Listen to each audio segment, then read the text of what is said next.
This channel does not promote any violence, harmful, or illegal activities. All content provided by this channel is meant for an educational and information purpose only.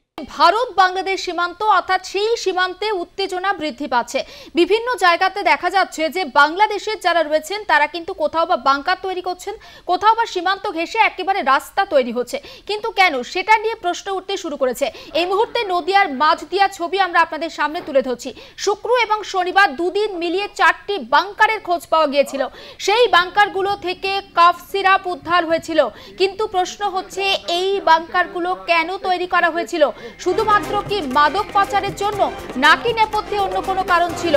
আজ ঘটনাস্থলে গিয়েছেন BSF এর উচ্চপদস্থ আধিকারিকরা। গোটা বিষয়টা তারা খতিয়ে দেখছেন এবং যে বাংকারগুলো খোঁজ পাওয়া গিয়েছে সেগুলো যার জমিতে তৈরি হয়েছে সেই জমির মালিকেরও খোঁজ করা হচ্ছে বিএসএফ এর তরফে এবং সেই ছবি দেখাচ্ছি। দিল্লি থেকে উচ্চপদস্থ আধিকারিকরাও এসেছেন, সেই ছবি দেখাচ্ছি।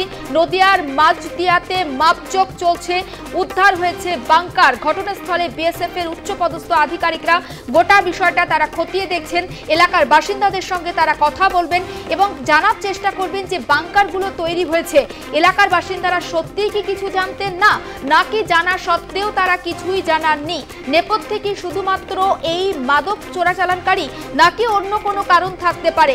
গোটা বিষয়টা তদন্ত করে দেখা হচ্ছে এবং ইতিমধ্যে নার্কোটিক্স কন্ট্রোল ব্যুরোকে কিন্তু গোটা বিষয়টা নিয়ে রিপোর্ট দেওয়া হবে, তেমনটাও জানানো হয়েছে বিএসএফ এর তরফে। এবং অবশ্যই আপনাদের মনে থাকবে, সাধারণতন্ত্র দিবসের আগে নদিয়ার ভারত বাংলাদেশ সীমান্তে যে বাংকারের খোঁজ পাওয়া গিয়েছিল এবং শুক্রবার 3টে বাংকারের হদিশ পাওয়া গিয়েছিল, শনিবার আরও একটি বাংকারের খোঁজ পাওয়া গিয়েছিল, পরপর দুদিনে 4টি বাংকারের খোঁজ পাওয়া গিয়েছিল এবং বাংকারের ভিতর থেকে কয়েক কোটি টাকার নিষিদ্ধ কাফ সিরাপ উদ্ধার হয়েছিল।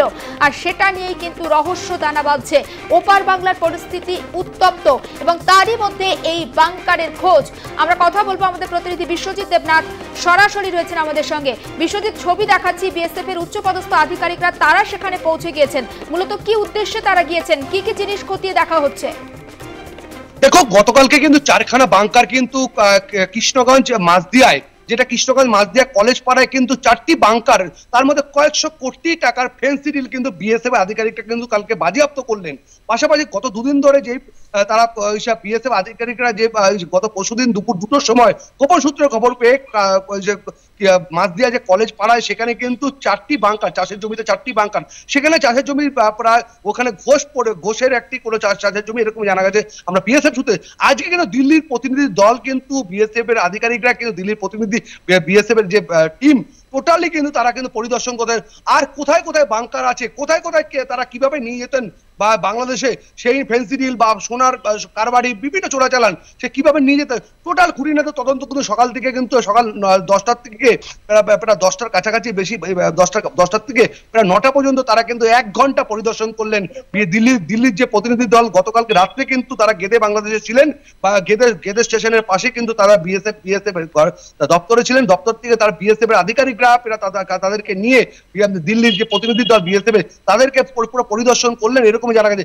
দেখো, এই বাংকার 4খানে বাংকার মাটির গর্ত করে চাষের জমি, প্রায় টিনের ঘর, যেরকম গতকালকে আমরা দেখে আসি একই চিত্র, কিন্তু সেই চিত্র কিন্তু দেখে আসি প্রায় লক্ষ ফেন্সি ডিল কিন্তু উদ্ধার করে বিএসএফ।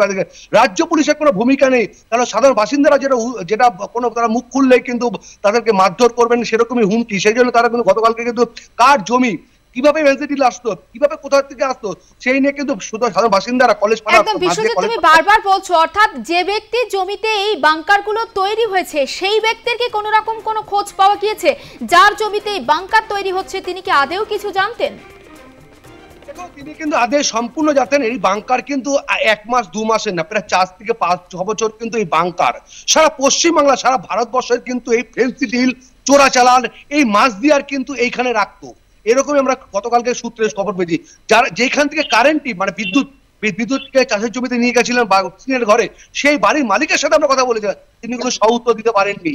কেননা যদি মুখ খোলেন, যদি হুমকি দেন, সেই জন্য আজকে কিন্তু বিএসএফ দিল্লির কিন্তু বিএসএফ এর আধিকারিকরা, তারা কিন্তু ডিজি বা আইজি বিএসএফ এর উচ্চপদস্থ আধিকারিকরা তারা কিন্তু ঘটনাস্থলে সকাল 9টা থেকে প্রায় 1 ঘন্টা তার পরিদর্শন করলেন।